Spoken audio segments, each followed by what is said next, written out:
You know, the traditional job of a city attorney, and a job that many people do throughout this state, is, you negotiate some contracts, you write some legislation, you defend the city when it gets sued.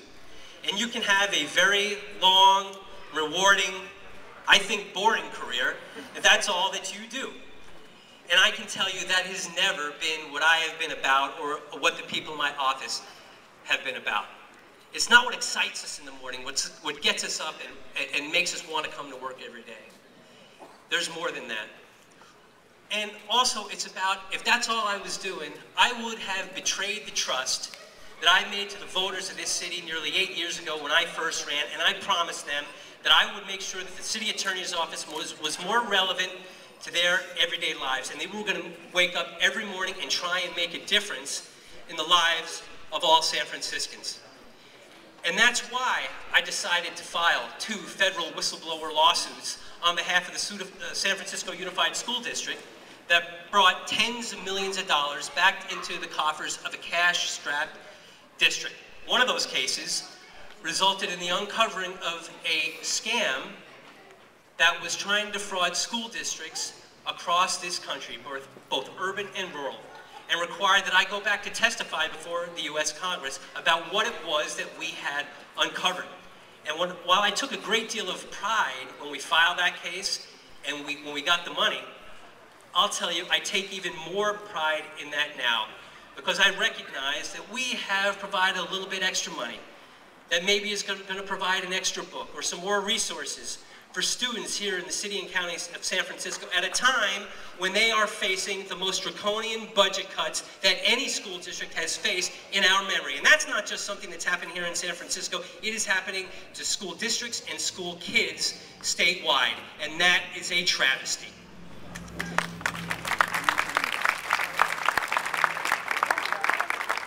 It's also why I decided to sue the state of California over an unconscionable and unconstitutional practice that has limited the ability of thousands of women in the state of California to have access to our healthcare system. It's called gender rating. And what it does is it requires that women pay 39% more in their purchase of individual health insurance policies than their male counterparts. Now, it's outlawed in 10 states, but it's not yet outlawed in California. Now, at a time when I think we should be expanding access to health care, I don't think we should be doing something to limit some of our most economically vulnerable women from having access to quality, affordable health care. And apparently, the state legislature agrees with me, because there's legislation that was put forth in response to my litigation that's about to hit the governor's desk, which is going to outlaw this practice once and for all. And I can promise you that if the governor doesn't sign that bill and outlaw this practice, my lawsuit will.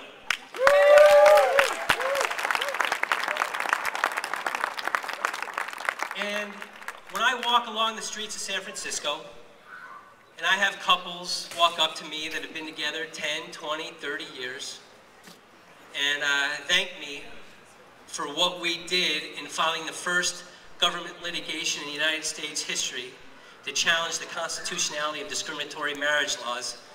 I know that the victory that we received last year has made a difference in countless lives here in the state of California.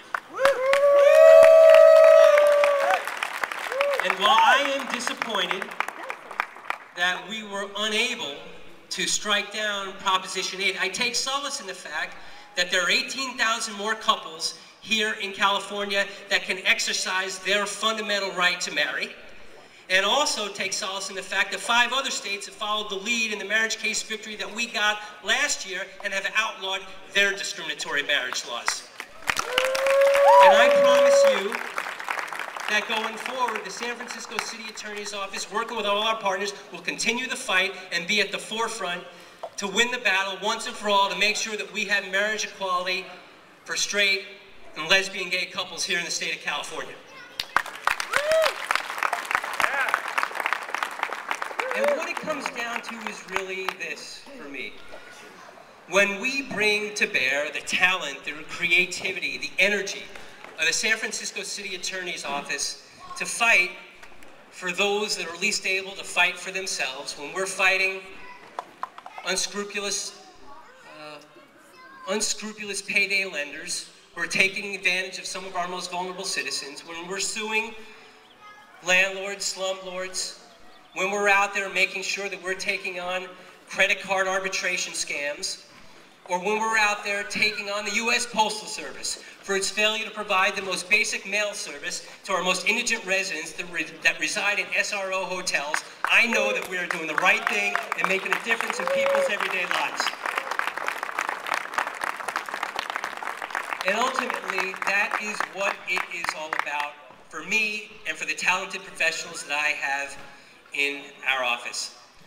Over the course of the last 8 years, I have recommitted to make sure that our office is relevant to the people that we serve, and I am out there every day trying to make a difference for all San Franciscans. That's what's rewarding to me about the job, that's why I want to keep the job, and that's why I'm announcing my candidacy for a third term as your city attorney.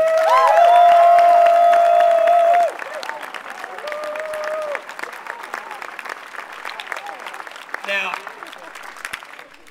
you may have heard that there's one accomplishment that I did not mention, and it's an accomplishment that I've often cited as my proudest accomplishment as city attorney, and that's the lawsuit that I brought against the nation's largest Section 8 housing provider that provided the initial seed money for the founding of the Willie Mays Boys and Girls Club in the Bayview Hunters Point. Proudest thing I've done.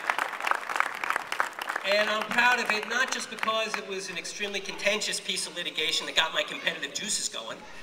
And I'm not saying it's my proudest accomplishment simply because it's provided recreational opportunities for hundreds of kids that previously didn't have it. It's my proudest accomplishment because it gave us the opportunity to partner with an organization that has been making a difference in people's lives for well before I did and well before any of you did, for over 100 years. And that's the Boys and Girls Club of San Francisco.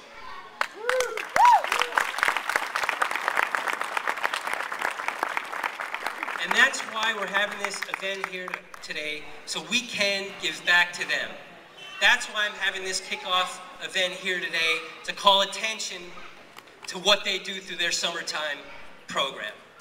And that's why I've called on all of you to give a little something back to them today. Whether you brought a piece of sporting equipment, art supplies, a book, you need to give to this program. And whether you brought something today or not, I don't ever want you to forget about the great work that they do, and don't forget them in their charitable giving. So I'm going to call Maxine up here because I have a little something for her.